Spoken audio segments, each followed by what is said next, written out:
Previously in the world of JoJo's Bizarre Adventure, a young British man called Jonathan Joestar, or Jojo, fights his adoptive brother Dio after he turns into a vampire. Many years later, his American grandson, Joseph Joestar, also Jojo, fights three ancient bodybuilders who want to become perfect beings. Time passes and then Joseph and his grandson Jotaro make an epic road trip to Egypt to finally destroy Dio, who had resurrected after stealing Jonathan's body.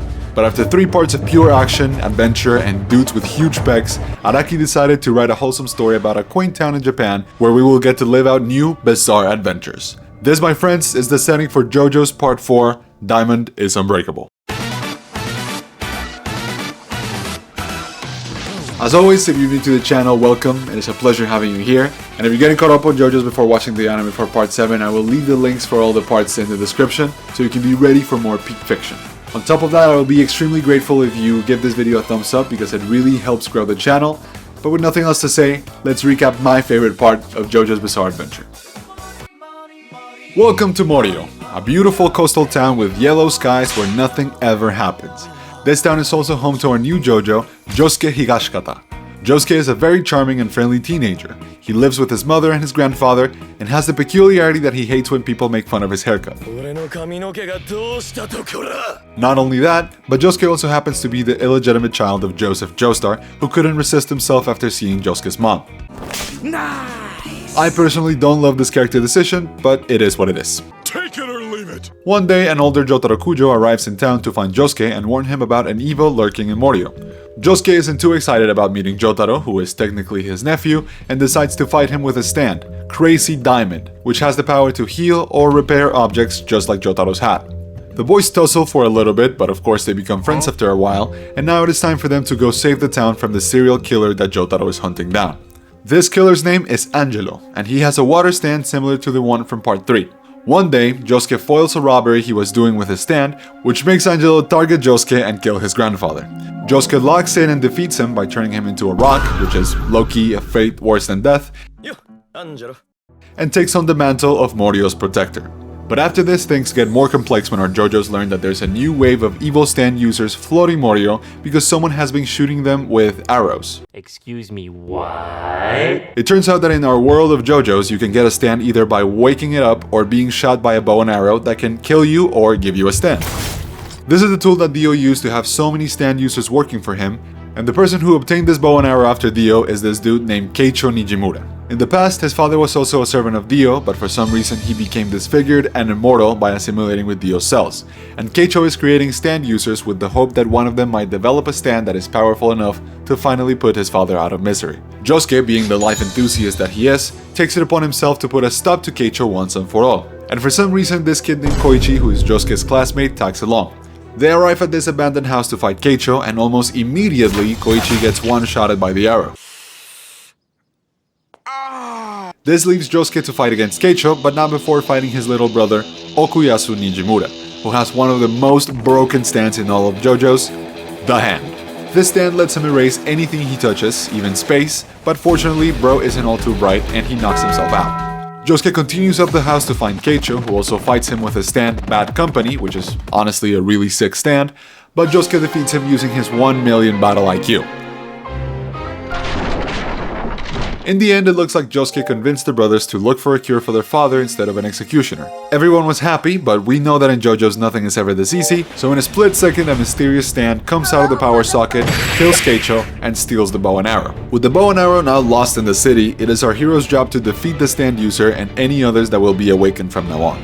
But we have to remember that our boys are also high school freshmen, and they have to enjoy a day-to-day life.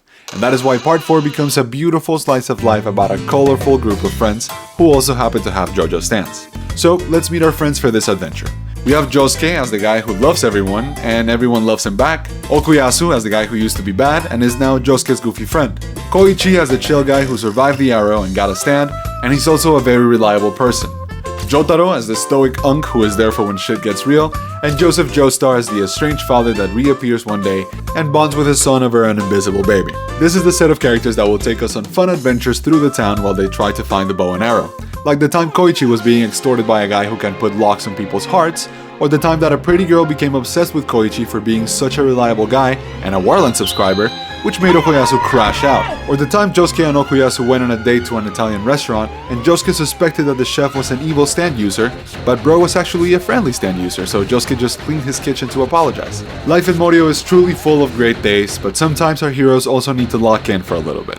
To find the electric chicken stand user, Jotaro makes Joseph Joestar come to Morioh on a boat to use his stand and hopefully help them find the bow and arrow. However, the stand user was eavesdropping and headed to the pier to kill Joseph. Okuyasu is able to catch up with the stand and fight it, but unfortunately bro runs out of brain cells and helps the stand escape. Regardless of this, the boys manage to board Joseph's ship and find the stand user, and Okuyasu defeats him, avenging his brother. After this, the bow and arrow are taken by the Speedwagon Foundation for research, and Araki once again gets lost in the sauce of the slice of life. Like that time Joseph and Josuke find an invisible baby that helps them bond as father and son, or the time Koichi meets a famous mangaka who moved to Morioh, Kishibe Rohan, who is a self-insert for Araki to live in this beautiful world. Araki gave himself the power to turn people into books to control them, which made him an actual menace, and he manages to control Koichi and Okuyasu. But right as he was about to control Josuke, bro made the mistake of making fun of his hair.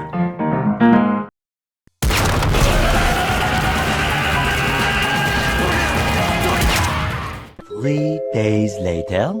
After this, Rohan chills down and he kinda becomes one of the homies, and Josuke and Jotaro go hunting for some rats, and...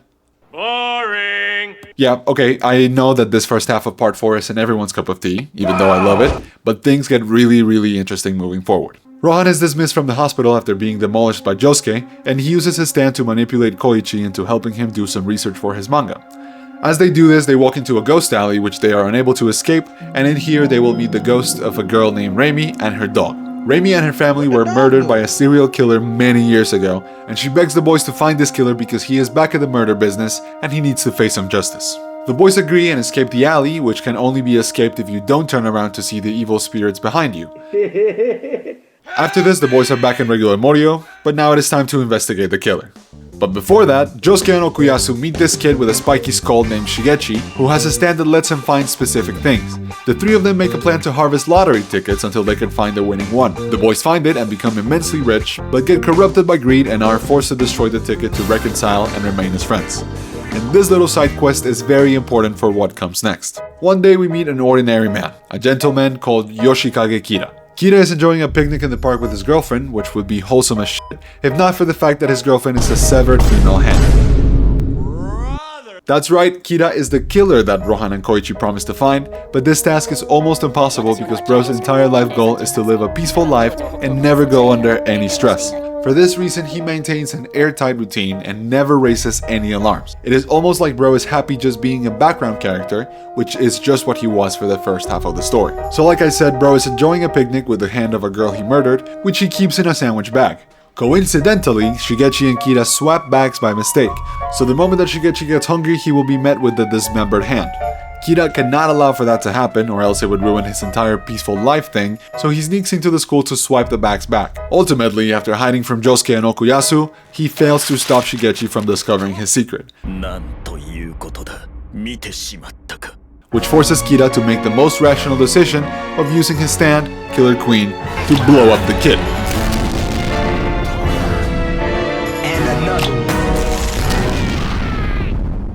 Goodbye, Shigechi. Rest in power, King.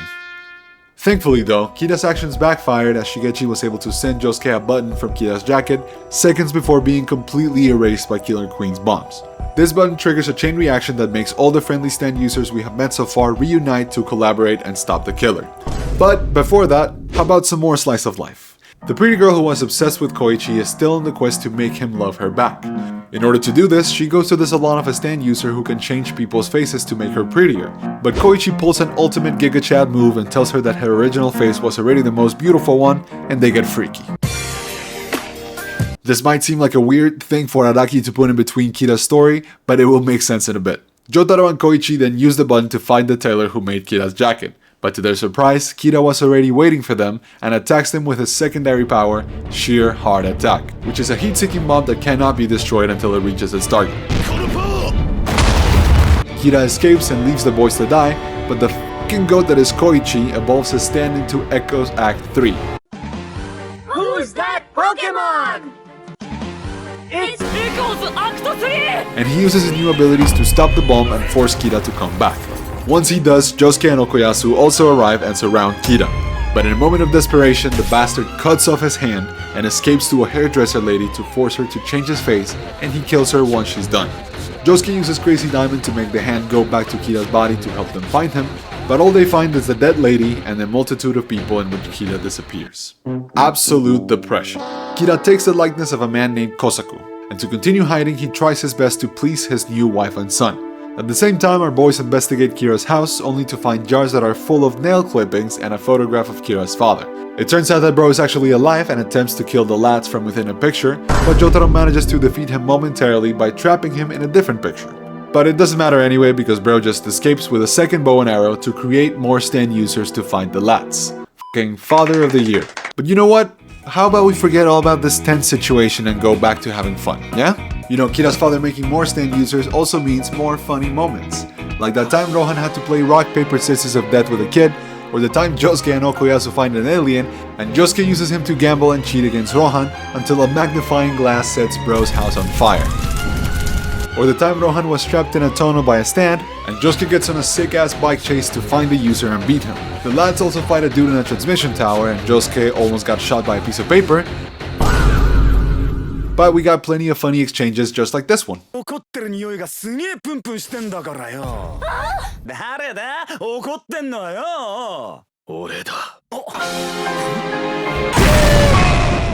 the meantime though, the one who is actually going through hell is Hayato, the son of the man that Kira is impersonating. Our boy Hayato thankfully isn't stupid, and I wish I could say the same for his mother, who finds this new version of her husband super hot. But Hayato can sense that this man is no longer his father. Kira, on the other hand, is also having a hard-ass time suppressing his desire to kill people. He's trying to live a normal family life, and he even finds a dead cat that is revived as a plant using a stand, and he keeps it as a pet. But one day his desires finally overtake him, and he murders a married couple in their house. Thankfully for us, and unfortunately for him, Hayato saw everything. Kira now has to confront Hayato, and he does it by going full Jeffrey Epstein on the kid. Meanwhile, Rohan continues investigating and finds a picture of Hayato filming his father, which he feels like it could be a clue. Unfortunately, Bro's research is cut short by this architect who is helping rebuild his house after the fire. This guy has the peculiarity that he doesn't like his back being seen by anyone. But Rohan, cannot resist the temptation, and he looks at Bro's back, which kills the architect. But enough with the side quests now, because it is finally time for the showdown against Yoshikage Kira. We go back to the bathroom scene to see that Kira killed the boy. Kira starts crashing out because he realizes that he has lost, because now he has to flee Morioh, but that goes against his whole desire of living a peaceful life in the city. For this reason, and in a moment of desperation, he gets cut by the arrow and awakens a third stand ability, Bites the Dust. Hayato wakes up in the morning of that day, and he is as surprised as we are that he is alive, as it turns out that Bites the Dust has the power to create time loops and set off bombs within people. This way, if anyone inquires about Kira to the boy, their heads will explode, and those deaths will remain permanent for the next time loops. This way, Yoshikage Kira wins, as he manages to kill Jotaro, Josuke, Okuyasu, Rohan, and Koichi. Come on, man. But at this moment, Hayato shows us that he is actually the most goated character from part 4 by tricking Kira and making him get cornered once again by the lads. This makes him disable Bites the Dust, meaning that none of the deaths will happen, and now it is time for the most insane, absurd, and bizarre final fight between Josuke Higashikata and Yoshikage Kira. Josuke and Okuyasu close in on Kira and have an advantage, but Kira uses the cat flower stand abilities to create bomb bubbles, and he blows a hole right in Okuyasu's stomach. Josuke rushes to heal him, but he does not wake up, and at the same time Kira pushes Josuke into an old house to kill him as well. Kira's bubbles are following Josuke with insane precision, and Josuke discovers that Kira's father was hidden in his clothes, giving Kira directions over the phone. Josuke then tricks Kira into killing his own father, and finally comes face to face with the murderer. The two of them get into their last clash, and the cat bubbles are preventing Josuke from getting too close, but thankfully the space between the cat is erased by none other than Okuyasu. Doing so lets Josuke beat Kira, who once again, and finally, gets cornered by our heroes. But at the last second, he creates another time loop using a nearby nurse. And Bro was already celebrating his victory until he woke up on the ghost alley next to his first victim, Ren. And Just like that, Higashikata is finally dragged into hell by the ghost of Yali, and Morioh is saved. After this, Reimi thanks the lads and ascends to heaven to meet Shigechi, Kakyoin, Iggy, Abdul, and the Seppulis, and everyone gets to live happily ever after. The end. And that, my friends, was JoJo's Bizarre Adventure Diamond is Unbreakable. Like I said before, this is my favorite part, and right now I'm reading part 8, which made me very nostalgic for everything related to part 4, so I had a lot of fun making this video. Let me know how part 4 ranks for you compared to other parts down in the comments, and please hit the like and subscribe button if your heart tells you to do so. Thank you so much for watching, and I'll see you on part 5. Goodbye!